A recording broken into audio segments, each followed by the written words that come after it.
Hello and welcome to this very special election roundtable. We're here to decode the exit polls and the dramatic results of the exit polls. In particular, we'll be decoding and looking very, very closely at the numbers thrown up by the ABP C voter exit poll. And to discuss this over the next 60 minutes, let me introduce two of India's finest political minds. Our audience is very familiar with Yashwant Deshmukh. We always call him our favorite political pundit, and it's great to have you with us in person instead of on the other end of an internet line. And we're delighted to have Rahul Verma with us. We've been trying to get him on our show for several days now, but somehow he's always been too busy. So no day like the weekend to actually do a deep dive into the numbers that have come up from the ABP C voter poll. And of course, the big headline, as many of you already know, is that according to the exit polls, according to the ABP C voter poll, Prime Minister Modi is poised to come back for a historic third term. But there's still a lot to talk about. And in fact, unexpectedly, some would say, others would say expectedly, the most dramatic results have in fact come from the east of India. So we're going to start our conversation by structuring it into the four parts of the country. And Yashwant, let me start with Bengal. I start with Bengal because you often said that Bengal was going to be the mother of all battles along with Maharashtra. And we'll come to Maharashtra later. Interestingly, a few days ago, the Prime Minister told ANI that he thought that the BJP's best performance was going to come in Bengal.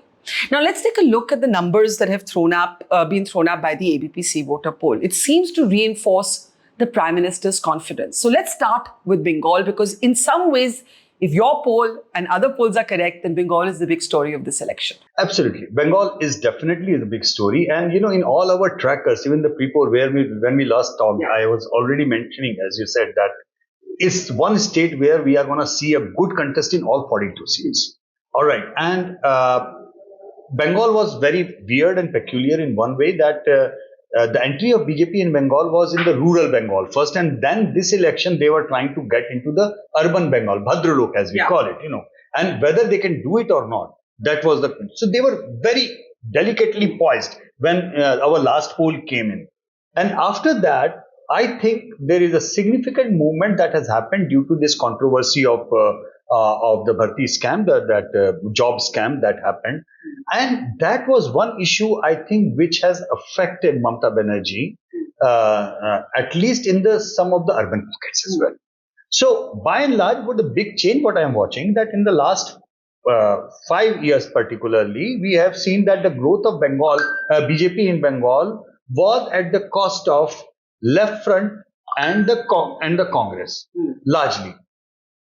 This time, the 1 or 2 point gain, Rahul, which is coming, it is actually now started shifting from TMC's own account. So the negative swing of TMC has started appearing.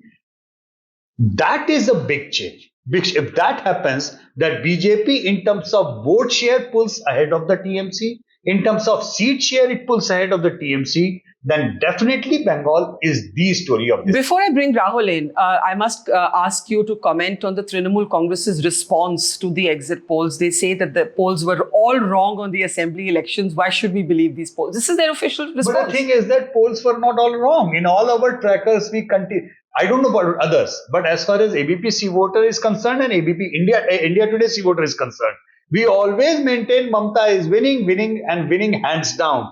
We never said that BJP is reaching in 3 figures in Bengal.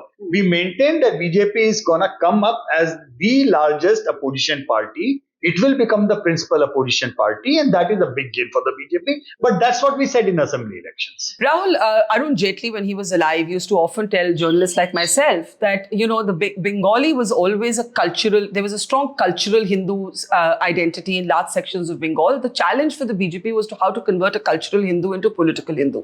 If the ABP C voter numbers are correct, then that process is not just underway, it's been very successful. That's true. There was also a sizable section of political Hindu in Bengal. After all, Bengal was partitioned. And, like Hindu Mahasabha has deep roots in Bengal. But during 30 years of left rule and then TMC, I think that process dissipated. I think it was expected that BJP is going to make some gains in Bengal. I think the scale of this shift is momentous. But even when TMC made inroads in Bengal, First, it came in rural Bengal, and then it came in urban Bengal. So, Bhadralok Bengal is a little bit more status quoist than the rural Bengal. And what seems to be happening is that the BJP is becoming sort of like a bottom-up party in terms of its social structures in Bengal. It first mobilized Dalits and tribals, and now it's getting much more sort of like upper caste vote. And so, what is different? I think like they had got the 40% vote share in the last election. So any further gains is going to bring them incremental seats, and this is what seems to be happening in this election. Now, Mamata Banerjee's great hope was in fact rural Bengal, and her whole public persona. I think she knew that she would perhaps lose hold in the urban pockets. She thought the Modi factor would dominate there. What if these numbers are correct, and we'll have to wait for 4th June? Not that I'm challenging at all the integrity of the ABPC voter poll, but there's always... Yes, there is always a scope, and plus minus 3% is the margin of error, and that's why we always give the ranges of the seats, because they tend to be overlapping in many cases. But if the results do mirror the ABPC voter poll findings, what does it mean for the future of Mamata Banerjee? And I ask this because in many other states also, we see the opposition having done well at the state level, but either losing out on sort of the hold over national politics or unable to convince the voter that they're a national alternative. Well, the other day I was reading a brilliant report in Indian Express where they said that anti-incumbency is a huge issue in West Bengal, and then says, but it is working against the TMC. And there is a reason to it, Barkha. There are triple layers of governance: panchayat and local level, middle level and high level. When you are at all the three levels, then you have no other scope to blame anyone else for anything that goes wrong. So that is a triple incumbency that has started building up now in West Bengal.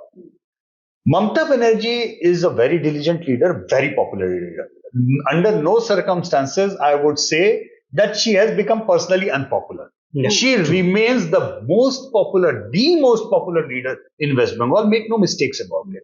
But same cannot be said about her MLAs and the ministers and all the grassroots panchayat level entire thing. The Sandesh Khali, also the incident that happened was a very, very local abuse of power kind of thing. But she had to kind of explain, she went defensive on that. Now, the thing is, there is another aspect to the Bengal equation, that is the Congress and the left. When she decided not to have an alliance with the Congress and left, this was an intelligent decision, because whatever the residual vote of Congress and left is, it was anti-Mamata. It's not anti-BJP. She enjoyed the complete polarization of anti-BJP vote in the Vidhan Sabha elections. Funny thing is, there are significant chunks or signals where some pockets are showing even revival of left and the Congress in the state. There are at least 3 seats that I know. There are chances that it will be the left as the runner-up, not as the BJP. So BJP would be a third party. 3 seats, Congress is likely to win, in that way. So there are still these pockets. By the time assembly election comes in, how these pockets or how these equations are going to be managed along with Mamata Banerjee, that remains to be seen. So you don't buy the argument that had the alliance of the India Alliance worked in Bengal, this result could have been different. In fact, you think that Mamata Banerjee was smart in not forging an alliance with the left and the Congress. Do you agree? I would add another point to what Yashwant was saying. I think what has happened in last 5 to 7 years, the decline of left and Congress led to consolidation of Muslim voters towards TMC, right, which produced a counter consolidation of Hindu vote in favor of the BJP. Yeah. And that is the reason why now you are seeing celebration of many more Hindu festivals other than Durga Puja in Bengal. So I think that from cultural Hindu identity to political Hindu identity is shifting, which has now started favoring BJP. Now, the other big story is potentially also from the east, and it's in the state of Odisha. And it's actually really dramatic. In the last few days, we've been seeing these rather sad videos of Naveen Patnaik, his health, his age, clearly taking a toll, a kind of, tremulous body, and V.K. Pandian by his side trying to contain that. It's been Very sad to watch because, again, both of these leaders, Mamata Banerjee and Naveen Patnaik, have been formidable grassroots, hunkered down, very, very strong regional leaders. But look at what ABPC voter is actually saying. You're actually talking about the BJP potentially getting between 17 to 19 seats, leading to a complete rout of Naveen Patnaik. That's right. And this keeping in mind that the India Today C voter MOTN that we do every 6 months, there for years in and years out, when we list the most popular chief ministers within their states, Mr. Naveen Patnaik has been numero uno all along in the last at least 10 years. There's nobody, his own personal approval rating as a chief minister remains unparalleled. Even Yogi and others are nowhere near. Yogi in any case comes at number 7 and Himanta Biswa Sharma comes at 8.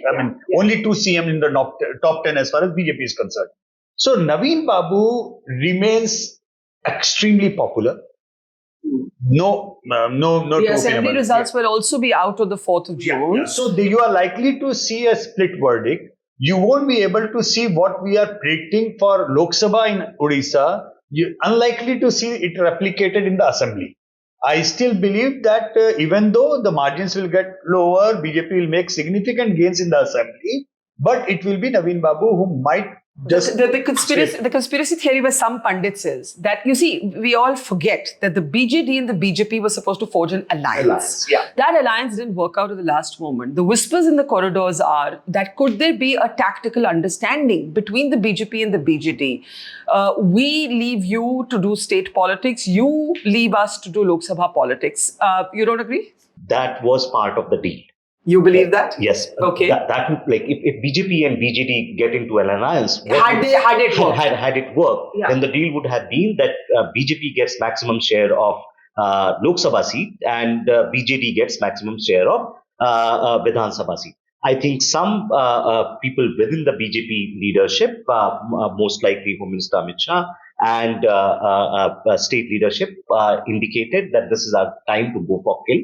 We have enough sort of traction on the ground that even if we don't win assembly polls this time, we'll be very, very close to the majority mark. And definitely we are going to improve our numbers in Lok Sabha. See what's happening in Odisha in last 2 elections is and Yashwant Bhai is right, it's not what is happening to BJD. You have to first see Congress is collapsing.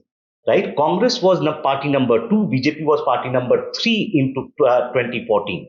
It changes in 2019, BJP becomes party number 2, and this time Congress from 22% vote share is likely to come down to 13% or 14%. So Congress is collapsing lock, stock, barrel, which most of the votes are going to BJP. And then some additional votes from BJD has basically put BJP in this kind of position where the gap in vote share is going to be very large in Lok Sabha election. It will be lesser in Vidhan Sabha election. But let me turn the conspiracy theory on its head. There is also a school of thought that says that the BJP always goes for the jugular. It's a ruthless election machine. In fact, its modus operandi has been to go into states and then actually diminish their ally and become the primary party.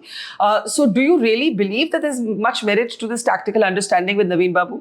I think the alliance rather worked out. I believe that was whatever has happened has happened per plan. Yeah, I think it is by design. It's not by default because the same thought process was in Punjab for the opposition. The Aam Aadmi Party and Congress decided to contest because if they would have formed an alliance, it would have opened a gate for BJP to enter the Punjab thing because they would have become the default.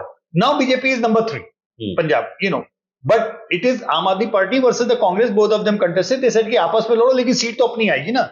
Why to give an opportunity? I think the same has played out in Odisha. Also because of the fact that some comments might have been paused in some rallies and political because it was a political rally. But largely speaking, Jayalalitha ji, Naveen Babu and Nitish Kumar, these are the individual players which BJP thinks we have been long kind of soft towards. Their essential vote bank is anti-Congress. And post these leaders, these are our votes as an institution to have. All right. So there is no point somebody who is so aged, old, and arguably not keeping fit medically at this point of time, and who is respected a lot by the Odia masses, we shall not say or insult that person, and just let it go, just like they let it go with senior Badal Sahab. Modi never uttered a single word against single Badal Sahab, and that's the reason why now it is between Akali versus the BJP fight. No matter how Mr. Badal tries and his wife tries, BJP is kind of surpassing Akalis in the Punjab. politics of Punjab. Yeah. So they are waiting it out. They will do their best. In fact, my conspiracy theory, or you can say whatever theory, I won't say conspiracy, but I somehow had this feeling. Even if Mr. Biju Patnaik falls short of majority, if a single largest, if he makes come, I have this gut feeling that BJP will be graceful enough to ask him to continue as chief minister. Because that's the huge political capital that the BJP is eyeing in a post Naveen Babu scenario. Interesting. Either they will ask him to continue, or they will ask him to go for some even grander position. Are either Odisha or Bengal numbers surprising to either of you? To an extent, I think the extent of numbers, I think the direction was very, very clear. But whether BJP can touch actually 30 seat mark in Bengal, the upper bound, is a bit surprising. And I would have expected like BJP to get say 15, 16 odd seats in Odisha, but now it can actually get 18 to 20 seats. So I think the degree is surprising, not the direction. But look at your numbers on Bengal: 23 to 27 for BJP, 13 to 17 for Mamta. In Odisha, 17 to 9 for BJP. Complete rout for Naveen Patnaik. Are you surprised? You're not surprised? Actually, not surprised. See, where we left the last poll, we had got the direction. In the last 8 weeks after that, it has only progressed in that direction. The trend line is in the same direction. So the gap where we left was roughly about, say, 2 to 3% in Odisha. It has gone down to 7-8%. And after that kind of a gap, it's a point of no return in terms of a seat sharing. So what I feel, it's for me, it's not a surprise. I was expecting the trend line to go further. But because Naveen Babu was Naveen Babu, I felt that maybe because he has already declared as a last election of sort, and his health is frailing. So I was kind of expecting maybe 15-16 pe jaake atkenge. But with that kind of thing, it was a one-way traffic. Now, talking about the East, we must talk about Bihar. And again, in Bihar, you have always said that Tejasvi Yadav is a very serious politician. He's worked very hard, even with, again, a very poor, injured back. Done, I think, about 200 rallies. But if you look at the numbers in the ABPC voter exit poll, it hasn't yielded much. Yes, it's better than last time. It's a modest gain for the opposition. First of all, in Bihar, Barkha, it's the arithmetic which defeats the chemistry. All right. So let's in the last 10 years, we have always, we have witnessed it more than enough. Wherever Pendulum Kumar went, the pendulum went in that way. So arithmetic champion. So the day Nitish Kumar came back, that very day, the concept of Bihar was rewritten. Number one. Number two, why I still maintain, regardless, I am saying this with, full seriousness. Even if BJP wins 40-0, Bihar, Tejasvi still would be the front runner as far as to become the next chief minister whenever the assembly election. Why I'm saying so? Explain that. Why? Because the BJP doesn't have a strong local leadership. Yeah, exactly. So BJP was kind of always playing the second fiddle to Nitish Kumar. Sushil Kumarji was also known as deputy of Nitish Kumar rather than an outright leader in his own. I somehow look at Tejasvi's thing. The way I look at Mr. Modi's campaign in Karnataka Assembly election, election where 100% his party was going to be defeated, yet he continued. I always say that Mr. Modi goes to all these states where the party is going to be decimated, but he continues with the full rigor because he is kind of hedging. He is showing in the seeds of guilt among the voters. मेरे कहने पे भी तुमने मुझे आदमी को vote नहीं दिया. अच्छा, जब मेरा वोट होगा तब तो वोट दोगे ना. So Mr. Modi was not campaigning in Karnataka Assembly. He was campaigning for the Karnataka Lok Sabha. I am very clear about that. Similarly, exactly the reverse thing is happening in Bihar. I believe Mr. Tejasvi Yadav is campaigning for the assembly. I am very clear about that. I am sticking my neck out right here, right now. Watch out for him.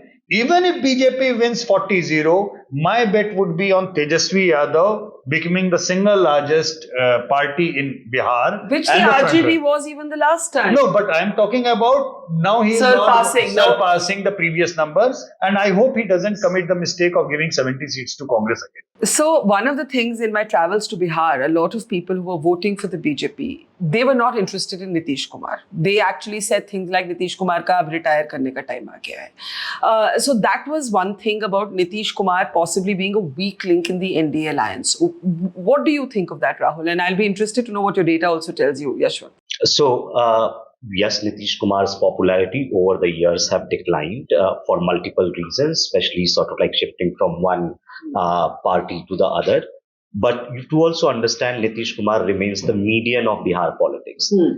At this juncture, you cannot imagine a government without him because he brings that crucial sort of like OBC or MBC blocks, and wherever that, so think of it.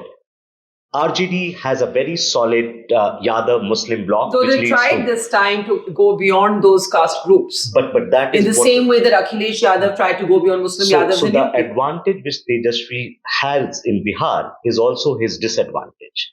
Because these are two very large blocks. So whenever you will travel in Bihar or you'll see rallies, you will always see बहुत भीड़ है, बहुत हवा है, पर वो 30 से 35 नहीं पहुंचता और 37 conversion of crowds into और यही चीज आपको बीजेपी के साथ भी दिखेगी. उसके पास लार्ज ब्लॉक है अपर कास्ट का और साइजेबल ब्लॉक है दलित्स का. तो आपको वो भी उनके नीतीश कुमार के पास एक मिडिल वोटर है जो छोटी छोटी कम्युनिटीज हैं, but they don't speak a lot, but they have solidly stood behind him, right? And so even while he is declining in popularity, he is in नारा है ना नीतीश कुमार मजबूरी है, is because that he basically brings that crucial chunk to cross over the halfway. So it's not the end of the road for Nitish Kumar? No, Pendulum Kumar as you call it. BJP is like, again, that BJP would like to invest in Nitish Kumar to be the sole occupant of whatever legacy he leaves behind in terms of caste politics, So BJP will not do anything which would kind of put ki jate jate muh ka swad kharab kiya. It's not going to happen. Probably as and when happens, Nitish Kumar, BJP would like to give him a grand farewell, put him in a much larger, bigger context. I don't know what kind of thing that they can plan for him. But at some point of time, one has to realize that his own number going down in terms of approval ratings, that's a fact. I haven't seen anybody's popularity number sliding at that kind of significant drop the way I have seen Nitish Kumar. Probably Mr. Khattar, but even Khattar's drop was not that steep. That was a gradual. Khattar was never that popular. That popular as well. But as a CM, approval rating wise, one thing very interesting which I want to say, Barkha, there is another young leader in Bihar. Chirag Paswan. And I have this gut feeling that Chirag is going to be next Himanta Biswa Sarma of BJP. Really? I have this gut feeling. And I have multiple reasons for that. May or may not happen. First of all, he is young, popular, clean. I mean, no doubt about that. There was a fight of his legacy, which he has won fair and square. All right. Second, BJP actually is a huge leadership vacuum out there. Yes. They don't have a face. All right. They need a face. Third thing, Chirag Paswan fills up a huge void of the Dalit leadership face within the BJP. BJP, all said and done, even after getting so much Dalit traction, they really don't have a pan-India Dalit face to show, leadership face. BJP might be benefiting a lot if they put up a Dalit CM candidate and CM in fact, but the shart would be, it will not be an alliance. He will have to do a Himanta Biswa Sarma thing, lock, stock and barrel, come and become our face. That's what I see. So become a BJP leader instead of an LJP leader. But they would be more than happy to project. Could be. Somehow I have this gut feeling because of the huge vacuum of leadership. BJP knows very well कि उनके पास में pan state appeal रखने वाला कोई face नहीं. Now, we have to move to the southern states, but quick comments on Assam, since we're talking about Himanta Biswa Sarma and Jharkhand. And then why don't you tell us about Assam? I think on Jharkhand, what seems to be happening that BJP might be losing a couple of seats. There seems to be a tribal consolidation happening in favor of JMM. But that doesn't tell us anything about what might happen in Jharkhand assembly election, which is scheduled. It's the same thing. It's the same thing we're seeing in state after state, possibly split verdicts between state and national politics. And Assam, I think the way sort of like concentration of various religious groups in various part of the state, Assam seems to be following the status quo of last election. BJP may gain a seat here or there, but that's what I think, largely the same number. Yeah, I totally agree. Just two quick points to add to what Rahul said. In Jharkhand, after Yogi and his Himanta Biswa Sarma, I believe if BJP wins the next assembly election of Jharkhand, it would be largely because of Babulal Marandi. Babulal Marandi, in the last 15 odd years, Barkha, regardless of how individual, independent, whatever he was doing, he remained as the number one choice of chief minister in Jharkhand. He was popular. So piggy riding his popularity might negate the sentiment of Adivasi, and sentiment that got hurt because of jailing Hemant Soren. So that could be the third chief minister if he becomes the chief minister, where his popularity and prime minister popularity will be in real sense complementing to each other. But Hemant Soren has become the big pole of Jharkhand. He has established, he's one of the few leaders who has taken the dad's legacy to the next level. Yeah. So that is one comment on Jharkhand. On Assam, what I would like to explain just a little bit, Assam and Jammu Kashmir, Barkha, these two states have gone under delimitation, fresh delimitation. And in Assam, there is a very critical delimitation that has happened, in which in Dhubri seat, actually the number of votes have gone up big time after delimitation. What has happened is that the assembly segments and areas which have been now included in the Dhubri Lok Sabha area are predominating Muslim. So what has happened? Dhubri has become even more predominating Muslim. Yes. But by ensuring that BJP is not likely to win Dhubri ever again, Himanta Sarma has safeguarded rest of the 13 seats for the BJP. Right. Because by Muslim votes going into that segment, the gap between BJP and the Congress or AIUDF in that way has increased big time. But the gap between those seats where those areas have been included into Dhubri, BJP's chances have improved. So he has played smart over there in that way. And in any case, he is a popular guy. He's going to deliver to the BJP. Okay, let's move our focus from the east to the south. This has been a very, very important set of data points, given the Prime Minister's personal investment of political capital in the southern states, in particular in Tamil Nadu. And so I actually want to start with Tamil Nadu. Now, what's very interesting is that the ABP voter poll basically says the NDA could open its account in Kerala, possibly take one seat in Tamil Nadu, but look at the vote share that your survey is actually calling for Tamil Nadu, 18.9%. Now, you would remember that when I was interviewing Annamalai, the Tamil Nadu BJP chief, I asked him, what would you define as a successful election? And he said, if I can get the BJP to 20% vote share. 18.9% is pretty darn close. He is almost there. He is almost there, and I guess that from here onward, the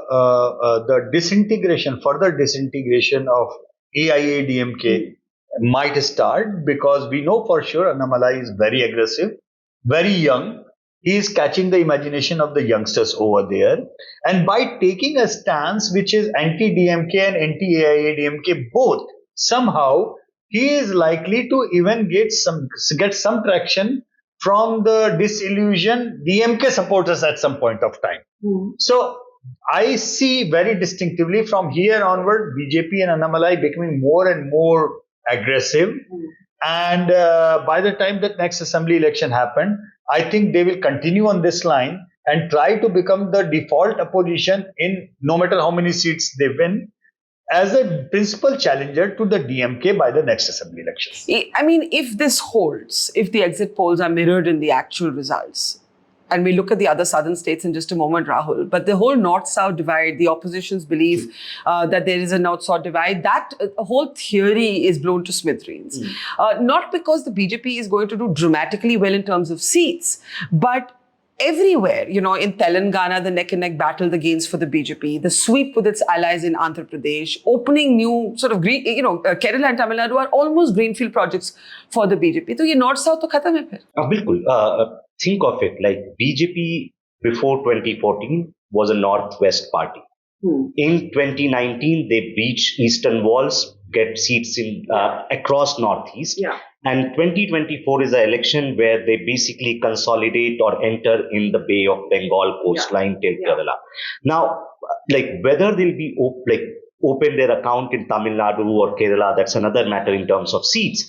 But basically, in both places, it's high likely that in Kerala, they were already around 15-16%.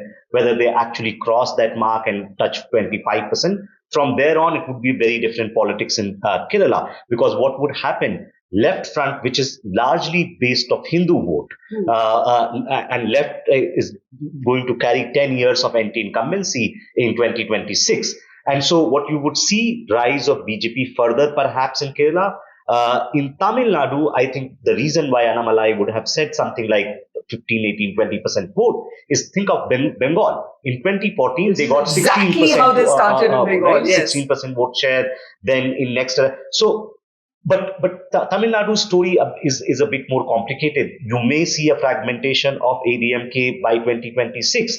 But had they aligned with ADMK in this election, given the kind of anti-incumbency DMK might be seeing, BJP and ADMK's story could have been very, very different in this election. Perhaps both parties, and more so ADMK, did not align because they also wanted to keep themselves alive for the 2026 assembly election. The question is, who has now appetite for the long game? Yeah, and also the fact that that this time, if before the next assembly, if at all BJP and ADMK come together, it will be at equal footing. Yes. If they are polling 20 and AIDMK polling 21, BJP is not going to play कि हम छोटे मोटे junior हैं, ऐसा नहीं है. Come at the equal footing. That's where you need to talk. And as far as Kerala is concerned, they need an Annamalai in Kerala, honestly speaking. And Kerala is going to be big for them because, as you said, after 10 years of incumbency, when the left goes down, and by the way, CPM, as he said, is the Hindu party of Kerala, then of course the BJP vote share will go. They are crossing 22% in my poll, 22-23%. They are breaching. They might even breach 25%. We don't know. And interestingly, in Kerala, they are also attracting a sizable section of Christians. So can I just come in here? If you look at the Bengal model, the BJP plan is first you become the primary opposition and you displace the other party, the primary opposition. This is the plan they followed in Bengal. This is the plan they have followed in Telangana. And this is the plan that they seem to be aiming at in Kerala and Tamil Nadu. Yeah, and both the state places, the primary party which is getting decimated because of the BJP growth in Bengal was CPM. Yes. And it is likely to be the same in... That's so interesting. That's very interesting. Are we looking at a possible defeat for Shashi Tharoor? I can't help but asking. You haven't done exit polls per seat. No, we have done, but we generally don't release. But yes, that is one seat where we feel the BJP has a strong probability of winning. Thiruvananthapuram. And two others. So actually BJP's tally can be of 3 seats in Kerala. It's a distinct possibility. But it's a 3-cornered contest, so obviously sometimes the things go wrong. I mean, even in the last election, if I'm not wrong, the BJP had 21% vote share in Thiruvananthapuram. Yeah. So they were very much there, but still not there. This time there is a very distinct. They are crossing 30%. And another thing, in Thiruvananthapuram, but by the way, there is another thing, Rahul. Number of seats where the BJP is crossing 30% in Kerala, if I'm not wrong, in our number, it's probably 6 or 7. 6, yes. All right. Yeah. Number of seats where they are crossing 20% every seat.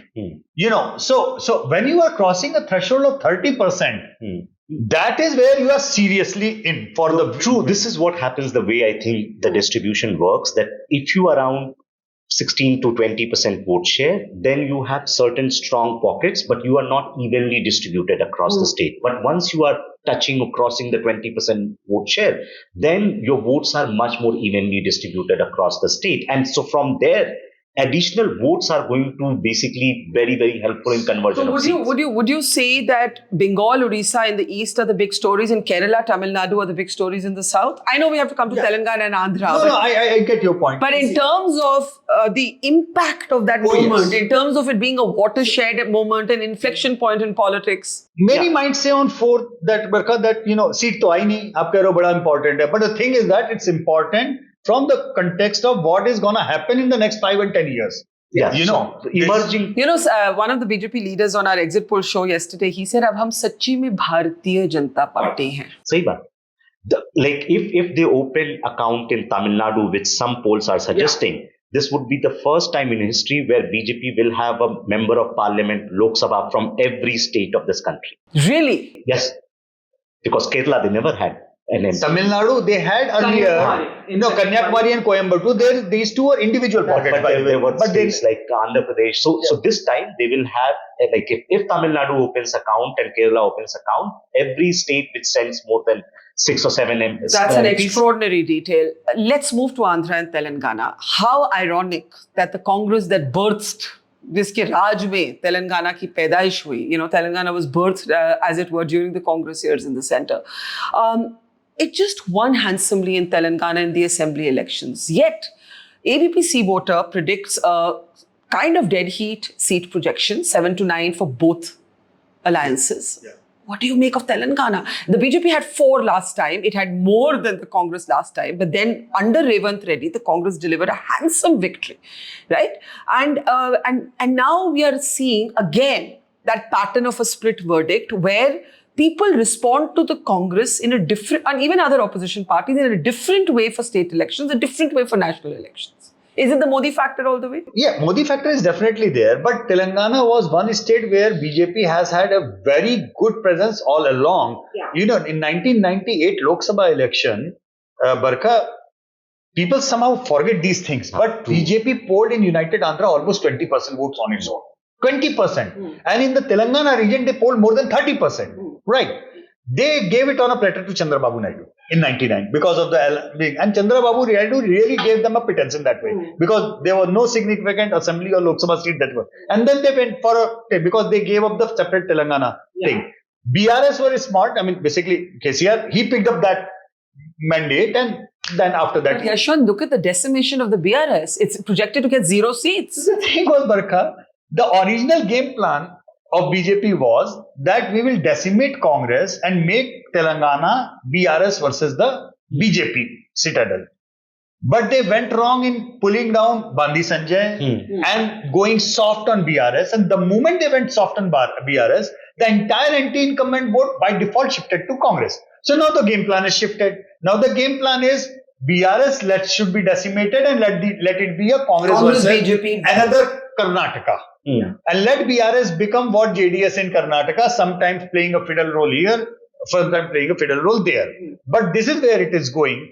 Whatever vote, anti-BRS vote, went to Congress in assembly, a big chunk of them is shifting to BJP because essentially they used to be anti-Congress votes in that way. Yeah. So it is making sense for them. And I will not be surprised, Barkha, if BJP gets more seats than Congress in Telangana. Yeah. So although your survey projects a dead heat, the closer details of the numbers tell you an advantage for the BJP ahead of the Congress. Exactly.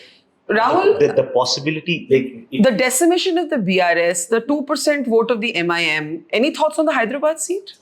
Hyderabad is going to win. The margin fight over, but it's a tough fight. I don't want to go seat by seat. I think I want to pick up him on his historical detail a little bit more. See what has happened in the previous, not this assembly election, but the previous assembly election. Congress had made a mistake. Congress had aligned with TDP to contest the Telangana election. Yes. And TDP is considered as a Andhra party, so anti-Telangana party. So Telangana sentiment voters of the Congress has actually shifted towards the BRS. right? And so BJP was able to make some inroads. I think now that in 2023, Revanta Reddy took a very clear stand that we are the party which birthed Telangana. And so they were able to basically bring those Telangana sentiment voters, some from BRS, towards their side. And now BRS is basically exploding, which is basically going to help BJP. So one of the things I want to talk about, but it doesn't apply to Andhra Pradesh, is whether the BJP aim is increasingly to make politics bipolar between the BJP and the Congress. Because if you, it doesn't apply to Andhra Pradesh, but in Telangana, that seems to be the game plan. In Tamil Nadu, it's eventually going to be taking on the DMK and the Congress is going to marginalize the AIDMK. Well, no, the Congress is not present. The Congress is not present in any of the states. Like BJP is not making an effort to make it bipolar. It's the nature of politics where the elections are becoming bipolar. So first, Lok Sabha elections are much more bipolar than assembly elections because others and independents get decimated. Second, I think the way campaigns are getting structured, Lok Sabha seats are bigger, so you have to mobilize lot many voters, social media and everything. Then voters are basically going to look between two choices. So what's happening in Lok Sabha election, any third player is getting squeezed in the competition, right? In a polarized election, you either choose or you oppose. You don't have many choices to express. So but their original game plan wasn't that. I mean, they wanted Congress to get decimated. But they did a blunder because they blundered and then they changed the tactics and now So now look at Andhra Pradesh. The alliance with Chandrababu Naidu, the alliance with, Pawan Kalyan. This is clearly, according to the ABP C voter poll, you're not just projecting a sweep for the NDA, you're projecting 4 to 5 seats, I think, for the BJP on its own.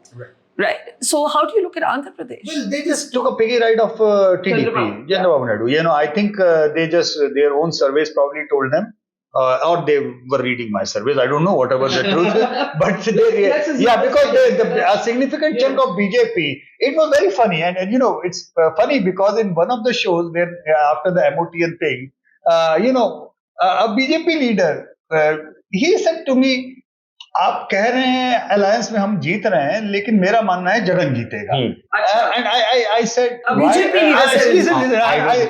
yeah, you were there, yeah, I'm glad that you were there, you are confirming. And then I realized they had shifted so pro Jagan in that entire last 4 or 5 years in that way that even though their decision to go with TDP was on hard fact, somehow some of them were like, caught between two partners. Exactly. Yes.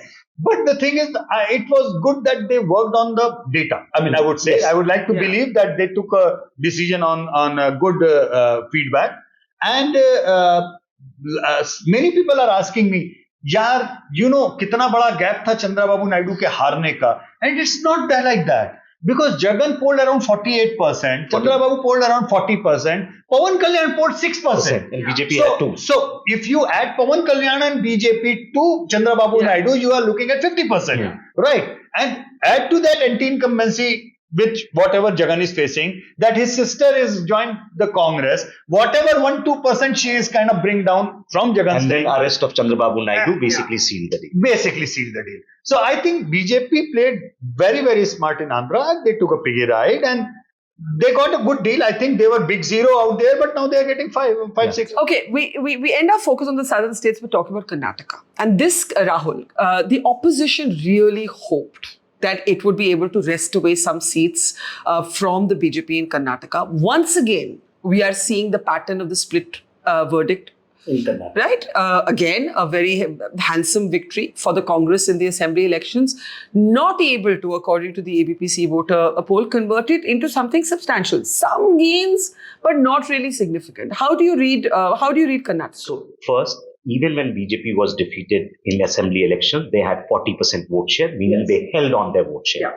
Second, they basically made an effort to get JDS on the side. JDS could have gone to Congress's side. So basically consolidating the weakness in the South Karnataka, Mysuru region. PM Modi remains very, very popular in Karnataka. And so given those two things, I think they were poised to be able to contain. I still expected that BJP would lose many more seats. What might be happening, and I don't have any way to confirm this, the DK Shivakumar and Siddharamaiah contest in Karnataka is costing the party. The internal sort of factionalism. And in that process, you might see even D.K. Shivkumar's brother losing the election. Bangalore rural. But Barkha, I was up against Mr. Devegowda's son-in-law in that seat. But I was never, not even for a moment, under the this thing that Congress is gonna cross 10. I mean, never. Because I think most people assume about 8, but your poll is giving 3 to 5. 3 to 5. Reason being, the exit poll and the tracker, when we said BJP is being thrashed out in Karnataka in the assembly election, the same tracker and exit poll, we were always maintaining that in the same questionnaire, same respondent, the voting intent, if Lok Sabha election would happen, is 50% for the BJP. So where BJP people of Karnataka were thrashing out the BJP, they were at that point of saying कि Lok Sabha होगा तो हम BJP को vote देंगे. So I was never under this impression that it is not a winner. And then they did as the JDS thing. Again, one of the things, if you see it, Mr. Modi has been extraordinarily courteous towards Mr. Devegowda. उनकी photographs आप देखिए, उनको कुर्सी निकाल के अपनी कुर्सी पे बैठालना, बड़े की तरह इज्जत देना, पैर छूना, all that entire thing. He is very clear that post Mr. Devegowda, this is a 10% Vokaliga anti-Congress vote, which is open. And if I show enough respect and courtesy to Mr. Devegowda, it should be a sizable section. So that's the southern Karnataka was only region where BJP was always really poor because it was a number 3 party. So now they are establishing themselves as that at the cost of JDS. Because JDS post Mr. Devegowda, I don't see much of a future, honestly speaking. It's not. उन्हीं के नाम की खा रहे हैं सब. तो वो एक उन्होंने खोल के रखा हुआ है. जैसे अभी बोला ना, नवीन बाबू के लिए इज्जत है, नीतीश बाबू के लिए इज्जत है. एक्स्ट्राऑर्डिनरी इज्जत जयललिता जी के लिए थी. नवीन जब ये 12 में, you remember जब शपथ ग्रहण हुआ था मिस्टर मोदी का, वो जयललिता जी was on the stage. With her huge chair, जो कि गवर्नर से ज्यादा बड़ी चेयर थी. She actually flew in that chair, by the way. मैंने पूछा, I was there, I was covering that. मैंने पूछा, यार ये अजीब सा लग रहा है, गवर्नर की कुर्सी इतनी हो, जयललिता की कुर्सी उतरे से. तो बोले नहीं, वो उनकी हवाई जहाज में उनके साथ में आई है कुर्सी. And the funny thing was, mister Modi ने अपना शपथ लिया और शपथ के बाद में ललिता उठी और चल दी, बाकी में नहीं रुकी. और पीछे से एक आदमी आया, कुर्सी उठाई, उठा करके उनकी कुर्सी में लेके. That's hilarious. But something to think about is the future of one-person parties. अगर आप देखें Jayalalitha, post Jayalalitha, the AIADMK has not survived, right? Post Naveen Patnaik, God knows what will happen to the BJD. Post Sharad Pawar, we don't know. We'll come to Maharashtra shortly. But these parties, do they survive when their main faces disappear? Only if the next generation is groomed enough or smart enough. Like I just mentioned Hemant Soren. Yes. Hemant Soren has taken the legacy forward. Stalin has, because he was groomed well. But enough time was given under Karunanidhi for him to become a leader outright. Tejasvi, for that matter, is making. One impact of these elections on state politics. You mentioned the factional war between D.K. Shivakumar and Siddaramaiah. There's also Telangana, some talk of a change in chief minister depending on the result. I don't know. I can't see it happening so soon. I don't think that would be a harakiri for Congress, if they at all do, because Telangana result had a huge input from the leadership of Revant Reddy. No two opinion about What about Karnataka, where there's an open D.K. Shivakumar expects to be chief minister? If his own brother is in trouble, then he'll have to stay put. Okay, let's, we could talk to for hours with both of these men, but they're both very busy. So we're going to quickly turn our attention now to the north and to the Hindi-speaking states, as well as the national capital where we are, in Punjab and Haryana. The big one, Uttar Pradesh. यहाँ पे उम्मीद कुछ लोगों को थी that the BJP would do much better in the aftermath of, in particular, the Ram Mandir. Right? That has not happened. The ABPC voter poll projects a status quoist result. It's almost identical to the 2019 result. Statistically speaking, their vote share has dropped by 4 or 5 points. Yeah. And I believe that the biggest reason for that is, Barkha, last 5 years back, BSP and SP contested together. So in the 40 odd seats where BSP did not contest, a significant chunk of BSP voter actually shifted to the BJP in that election. Now that she has given ticket in all 80 seats, that 4%, 3-4% vote of that chunk has actually seemed to have gone back to the BSP, even though BSP remains a marginal player, but largely she was seen as helping BJP. But my assessment is that this is a double-edged sword, and some places she has, has she split the vote in advantage to the BJP? Because the ABPC voter survey, if I'm not wrong, says 14% vote for the BSP, even now in her moment of absolute political decline. I think has that helped the BJP? No, only in the seats where she has given the Muslim faces, it has helped the BJP. But my theory is that if the BJP is unable to cross 70 seats, if the BJP is below 70 right now, and if their vote share actually drops by a couple of points like our exit poll is showing right now, then it would be largely because of the BSP putting candidates across all 80 seats. Now, the Sea Water Survey, Rahul, calls 15 to 17 in the range seats for the India Alliance. We don't have the individual breakup. Largely, if I'm not wrong, it is 2 for the Congress and 1. And by the way, the 2 doesn't include Amity. I want to very clear, because the moment I said 2, that very moment a lot many things are going on. वही पूछने वाली थी, बिल्कुल वही पूछने वाली थी. How do you see this? Once again, like with Tejasvi, the mobilization of crowds has always been good by Akhilesh Yadav. This time, he made a very interesting attempt to give non-Yadav OBCs tickets, right? Tried to shed the Muslim Yadav image. These numbers are not going to make them happy. But you can't change everything like a couple of months before the election or in the run-up to election. Exactly. I think the reason why, if everywhere BJP is gaining, why BJP is not being able to make gains in UP, one of the reasons which Yashwant didn't mention here, but he has been saying this, is that in UP is one of the states where BJP actually did not cut tickets of lots of incumbent MPs. So there, I think BJP might not be able to win some of the seats is because of repeat candidates. Some of them are carrying negative sentiments. Had there been better candidate selection, I think in UP they would have done better. Totally agree. Because there will be a lot of interpretation of the Ram Mandir not providing incremental votes. Ayodhya में भी, UP में बार-बार सुनने को आता है seat फंसी हुई है. बीजेपी निकाल लेगी लेकिन अभी सीट फंसी हुई है. Are you expecting the contests to be keener, closer than they were last time? Will there be vote share? No, in the seats where they've given wrong tickets. I mean, absolutely. So it's the same thing. Yeah, exactly. So BJP's vote share is going to come down by 2-3 percentage point, and Samajwadi Party and Congress is going to increase a little bit. So in some seats, it would look a very, very close contest. BJP may still win because of the victory margins it has, but frankly, going on the ground and listening to Kaante ki takkar, is it a wrong way to figure out who's winning the seat? You can never fail, because ultimately you are thinking in terms of 1 lakh, 1.5 lakh voto ka shift. Right? At any day, you are only going to meet 100 people in a constituency. So, it's like Yogen ji said कि 30 सीटों पे कांटे की टक्कर है, फंस गई. I said कि इसका मतलब मान रहे 50 सीट तो निकल गई ना. तो I mean, come to think of it. ठीक है. नहीं, लेकिन 50 अगर उनकी है तो 50 में उनकी कम होकर 40 भी आ सकती है. हमने कहा ये क्यों मान रहे हैं कि आप जो 30 गिन रहे हैं वो 30 की 30 आएंगी. वो घट के 15 भी तो हो सकती है. So the thing is that in entire this probabilistic game plan, फंस गया है, टक्कर में है.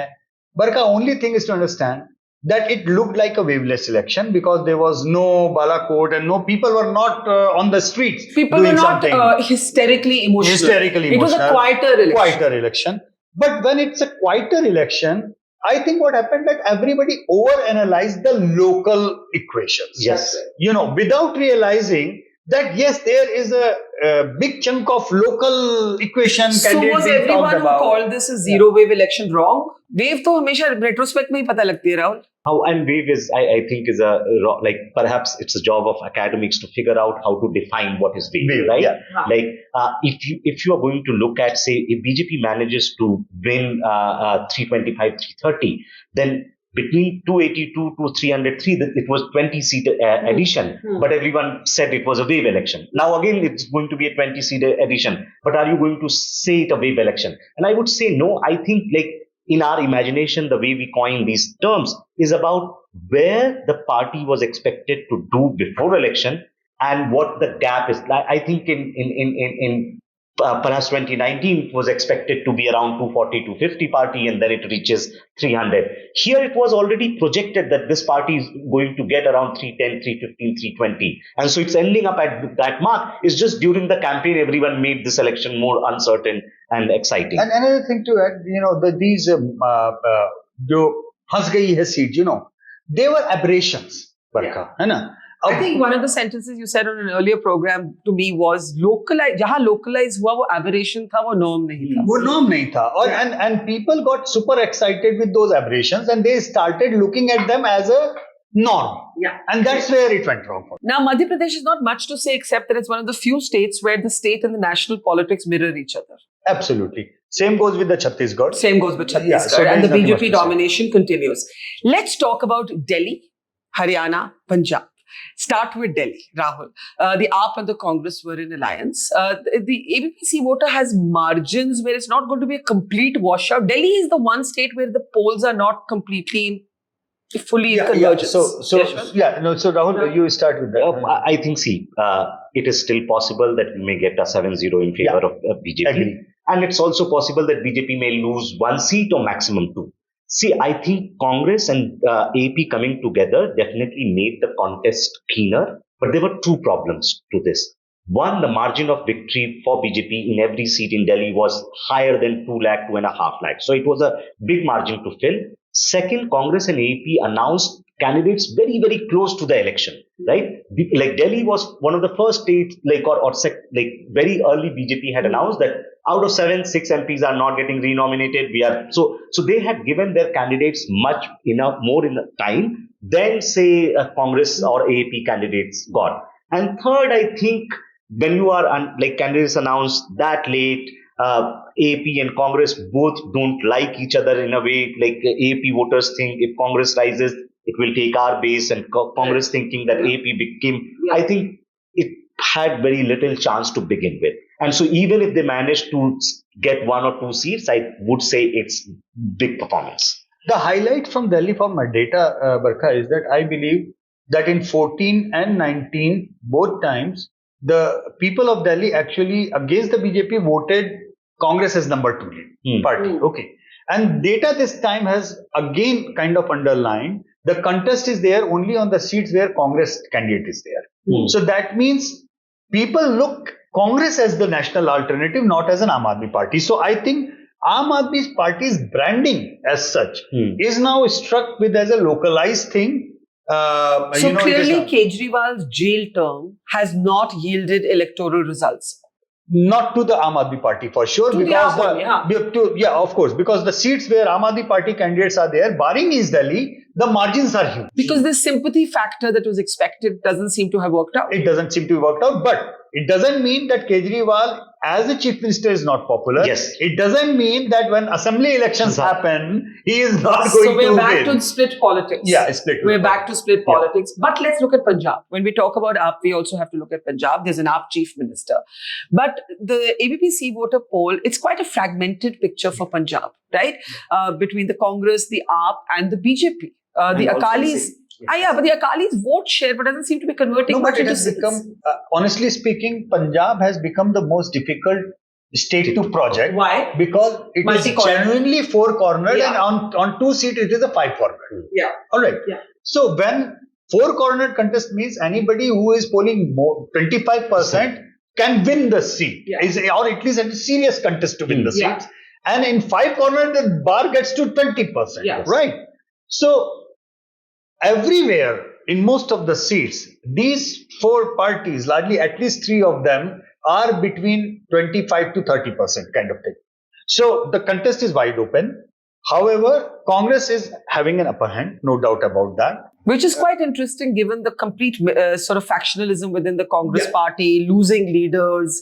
I think the emotion of Delhi is also playing out there, that at the national level politics, they are looking at Congress as the genuine alternative to the BJP, not the Aam Aadmi. So overall, is it very bad news for the Aam Aadmi party? Yes, it seems like, but I want to, it's possible that AAP may not have any MP in Lok Sabha.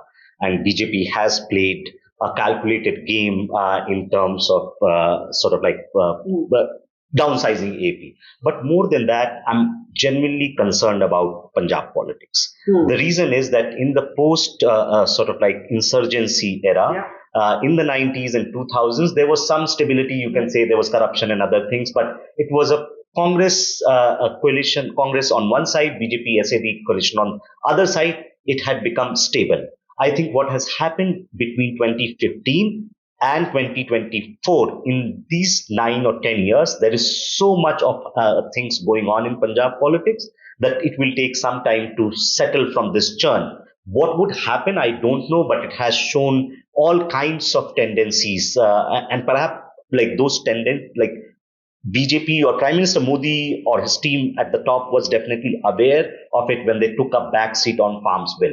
Otherwise, they would have carried on because there are now serious signs coming out of Punjab. Yeah, and let's not forget that Amritpal Singh is a candidate in these Punjab elections. I don't think. So is Mr. Man. I mean, and so is, So there is. Both are in contention. Both are in Taran belt. It's a hotbed over there, and both are in good contention. That's why making it a 5-cornered contest. One thing, however, in Punjab, just like in when we were discussing Tamil Nadu, we said that contest is not between DMK and others. Contest is BJP versus AIADMK. तो पंजाब में भी लड़ाई वो अलग है, वड्डा कौन, जीत उसी कोई बोलने को तैयार नहीं है. तो Akalis and the BJP fight of being the default thing over there, I think BJP might come out as an upper hand because of the vote share. I know that they are polling more than 20% and Akalis are not reaching 20%. And in the seat share, BJP is in contest in 4 seats, good contest in 4 seats, winnable seats. Akalis are contesting only 1 seat, Batinda. Out of there, they are completely out of contest, less than 20% in most of other seats. So I think if vote share and seat share, both way, if they trounce Akalis, then we are looking at a different kind of politics coming into it. Haryana, very quickly, then we end with our western states. Haryana was again a state where the opposition really hoped to garner some advantages, and to some extent it has. Yes, I think. But not as much as it. Yeah, some polls are projecting, I think, 4 to 5 seats loss. Some are projecting 2 to 3 seats loss. But like Rohtak, I think Congress would have had a huge chance. And given what has happened on farm politics and especially among Jat community, I think what you are going to see a further sort of polarization on Jat versus non-Jat axis in Haryana. In Haryana, in the all the MOTN polls, on the state ranking and the CM ranking, it for the last 4 or 5 years, it was consistently one state which was in the bottom 5. So I am not surprised that that Congress is making a comeback of sorts, because now that with Aam Aadmi Party, so in that way. And also why I made the Jat versus non-Jat is both INLD and JJP has collapsed. Their combined vote share is so Jat has completely polarized towards the Congress. Yes. Now, if from here to the next assembly election remains to be seen in that way. But by and large, BJP with about 43% vote share still has a significant play at work over there.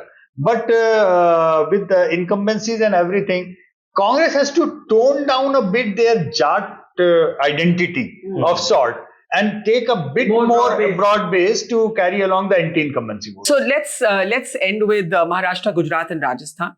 Gujarat, BJP's domination, of course, continues.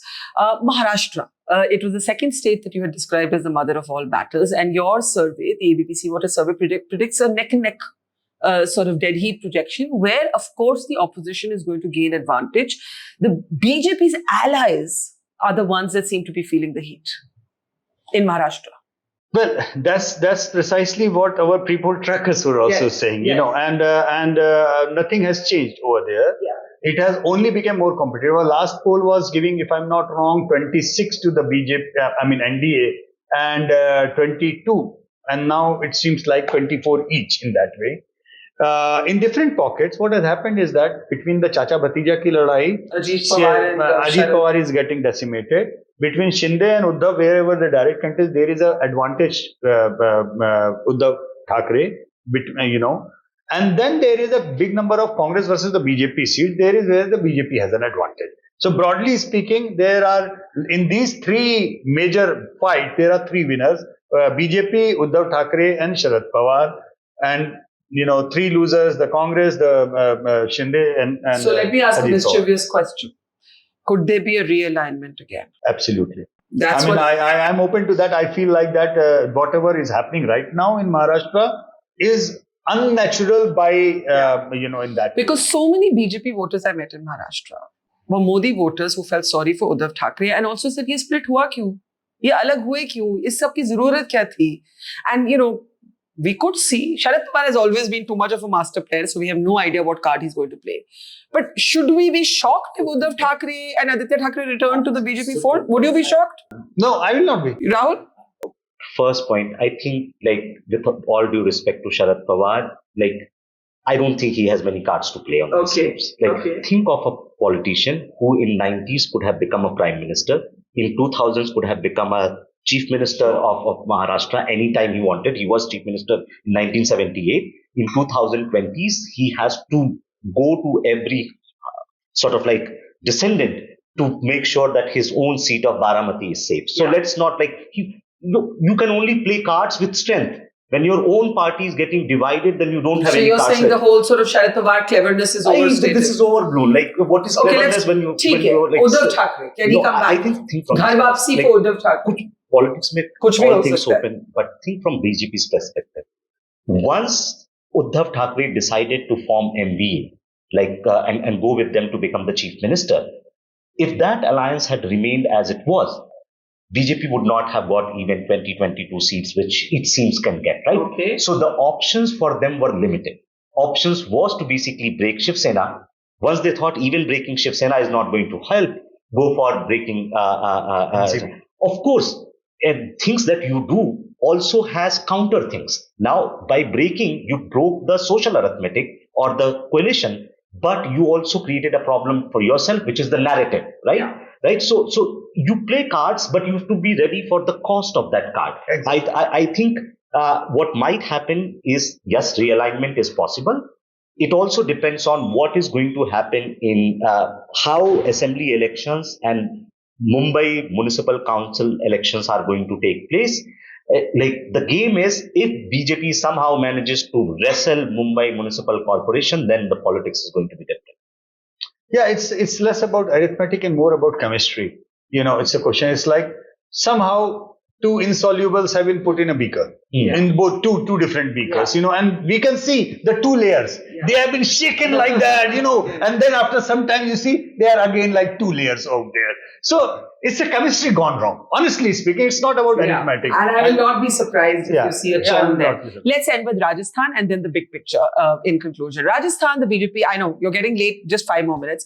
Rajasthan, the BJP has taken a hit, but not as big a hit as the opposition would have hoped. Rajasthan, again, the aberrations were at play. Barmer and the seats where the candidate selection was wrong and they are rebel candidates. So again, the question of aberrations versus the norms, right?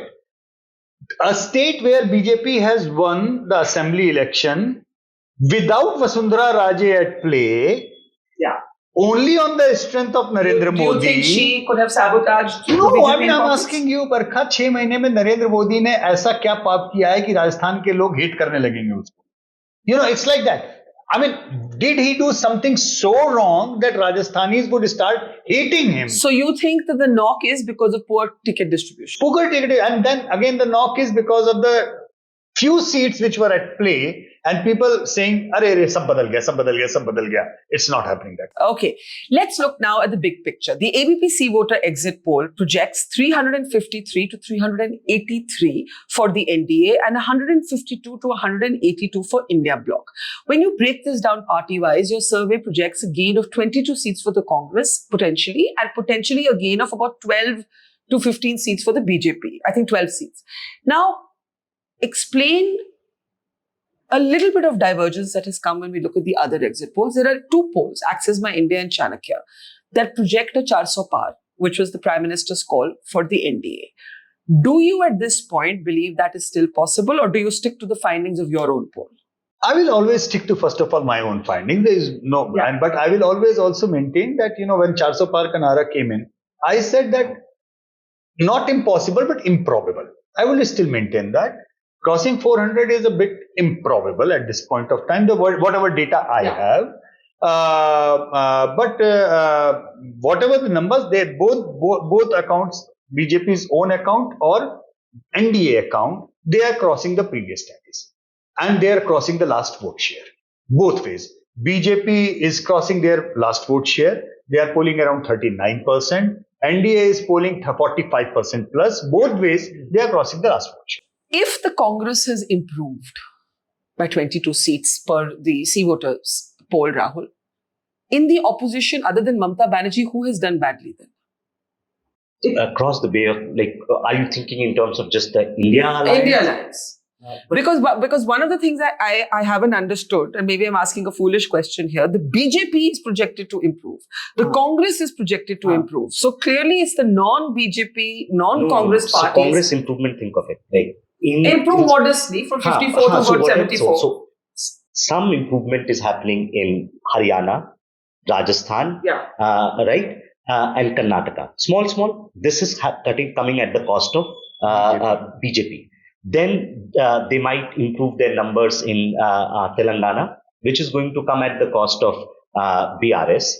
And in Bihar and JMM and Bihar and Jharkhand and UP, 2 seats, which might be coming at the cost of BJP. So BJP is losing some seats to Congress, but it's making huge gains in the Eastern Corridor.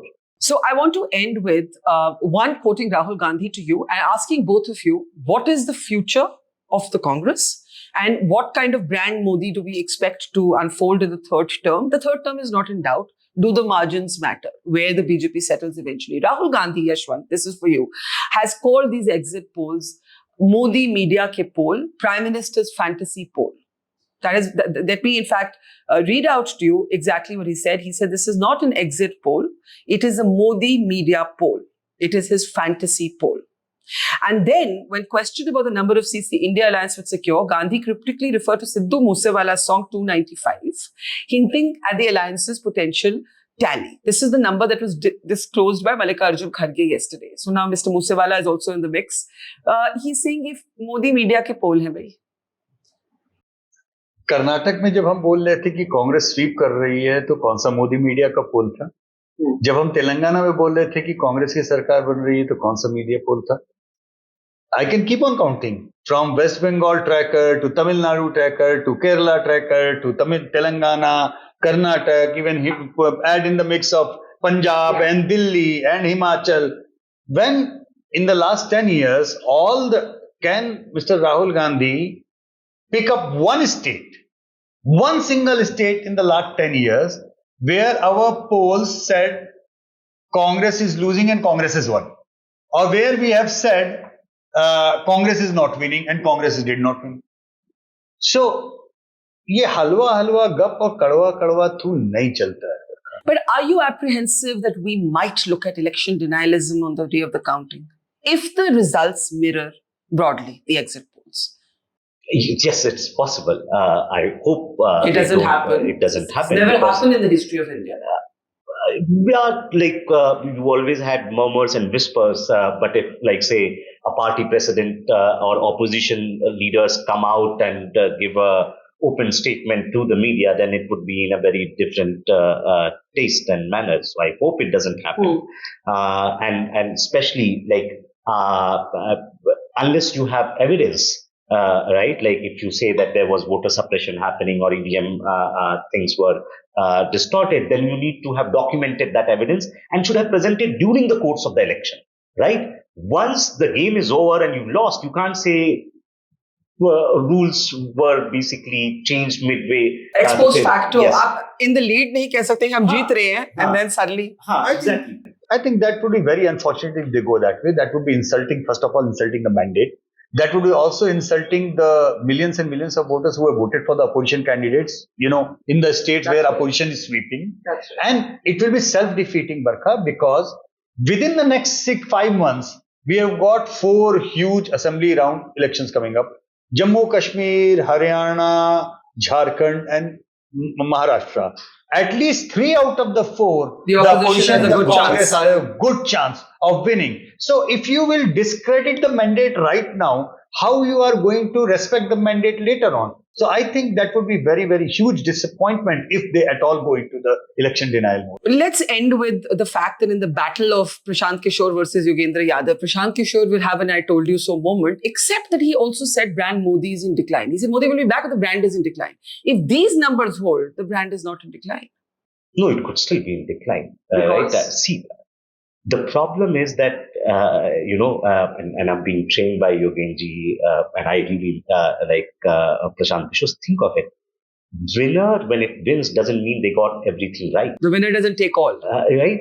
So there are, I think, and the decline does not, it will conceal some of the weaknesses of BJP that might be building up. Right? Victory, like think of Congress when it won 404 in 1984. Within 3 years, it became a lame duck government, and after 1989, Congress has never been able to get majority on its own at the national level. So, like where I think BJP, what so far has shown to be more agile in terms of thinking ahead and anticipating. And where I think Congress is making a mistake, that I don't think they have still figured out why they lost 2014. Right? And unless you do that deep introspection, you will not be able to chart out the course of the That's such a great point, Yashwant. Your closing takeaway, again to quote a BJP leader who said, "Ab hum sachi mein Bharatiya Janata Party hai." And the same leader also said, opposition Modi से लड़ इसलिए नहीं सकती क्योंकि उनको मोदी समझ ही नहीं आता. It's a kind of extension of what Rahul is saying, that you have to first understand why are you not being considered a national alternative. Absolutely. And that why is not just in terms of understanding that one individual. That why has even deeper issues when you are misunderstanding the masses, misunderstanding the mandate, and misunderstanding what people's mind, how the people are thinking. Yeah. Somehow there is a lot of misunderstanding there to an extent of being prejudiced. Yeah. All right. They have to shed away their prejudices, first of all. They have to unlearn, push up the reboot button, and see what has worked for them in the last 10 years. It's not that they have been complete failures. They have been winning 50% elections in the last 10 years. Problem is, they are not learning from those 50% elections, and they are continuing whatever wrong they did and doubling down on mistakes. Doubling down on mistakes. Okay, we'll call it a day just for this election roundtable. We hope to have both Rahul and Yashwant back as the actual results come. There'll be a lot more to talk about. Thank you very much, Yashwant Deshmukh and Rahul Verma. It's been a pleasure. Learn so much from both of you, and hope to see both of you again very soon. Thank you. Thank you.